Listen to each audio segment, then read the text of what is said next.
Bonjour, c'est Callisto. Aujourd'hui, je choisis de vous présenter le thème astral de Sylvain Tesson. Sylvain Tesson qui est un écrivain, grand voyageur, amoureux de la liberté, des grands espaces, des livres, de l'écriture. Il a écrit notamment de nombreux livres pour raconter ses aventures, ses voyages, comme la Panthère des Neiges, Sur les chemins noirs, dans les forêts de Sibérie, aussi avec les fées. Donc c'est quelqu'un qui a fait le tour du monde en vélo. Il a aussi traversé les steppes à cheval. Je crois qu'il a rejoint l'Inde aussi à pied, fait une expédition en Islande. Donc, vous voyez un petit peu le caractère voyageur et aventurier de Sylvain Tesson. Alors Sylvain Tesson est taureau à ascendant cancer. Il est né le 26 avril 1972. Alors ce soleil taureau lui donne un caractère plutôt réaliste. Il a les pieds sur terre, c'est quelqu'un qui aime ce qui est tangible.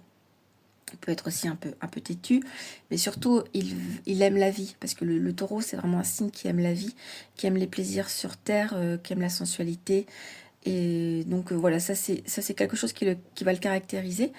Et c'est aussi il a aussi ce soleil en maison 11, qui est la maison où on refait le monde, c'est la maison des amis, de la fraternité. Donc voilà, donc refaire le monde à condition de pouvoir compter sur des amis fidèles, parce il a donc Saturne dans cette maison 11, qui est la maison donc des espoirs, de la fraternité, de comment on peut améliorer le monde. Et cette position de Saturne fait penser que... parce que Saturne, c'est la planète des limites, de la rigueur, du sérieux. Donc on peut penser qu'il n'a pas une multitude d'amis, mais des amis fidèles sur lesquels il peut compter et qui, eux, peuvent aussi compter sur lui. Donc il y a une vraie fidélité en amitié. Donc ce soleil, ce Saturne, voilà, amène de la fraternité et plus un exemple en fait d'humanité. Voilà, sans doute que voilà, même s'il ne s'en rend pas compte, en fait, il brille pour ses valeurs fraternelles et humaines et qui amène voilà ce côté d'espoir à l'humanité en fait par son exemple.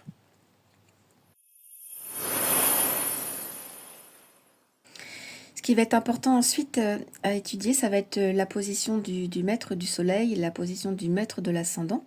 Donc ici, le soleil taureau, le maître du soleil va être Vénus. Vénus qui se retrouve en conjonction avec Mars dans le signe des Gémeaux en maison 12. Cette conjonction Vénus-Mars fait supposer que Sylvain Tesson, c'est quand même quelqu'un d'assez passionné.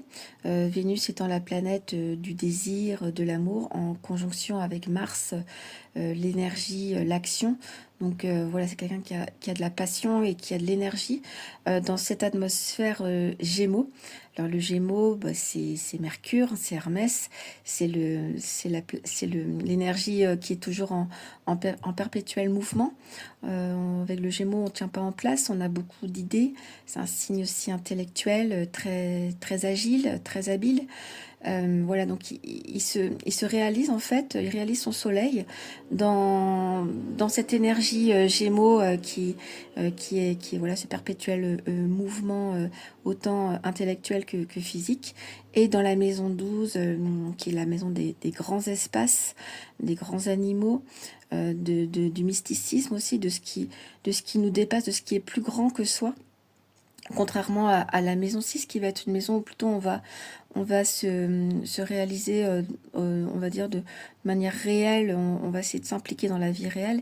Ici, dans la maison 12 au contraire, on va chercher ce qui nous dépasse. Donc, on peut être attiré par toutes ces, bah voilà, justement, les grands espaces, ce qui est au-dessus de soi, ce qui est mystérieux, ce qui n'est pas possible en fait d'expliquer ou de comprendre. Donc c'est un peu une quête de l'au-delà. Euh, donc voilà, il réalise ce soleil dans cette énergie Gémeaux en faisant justement voilà tous ces voyages qui l'amènent justement à peut-être à contacter un peu l'univers, la beauté de l'univers, voilà les choses tellement infinies Donc voilà pour le maître de son soleil. Dans la prochaine vidéo, je vais étudier le maître de son ascendant cancer qui est là, qui se trouve dans la balance en conjonction avec Uranus. Voilà, donc si cette vidéo vous a plu, écoutez, tant mieux.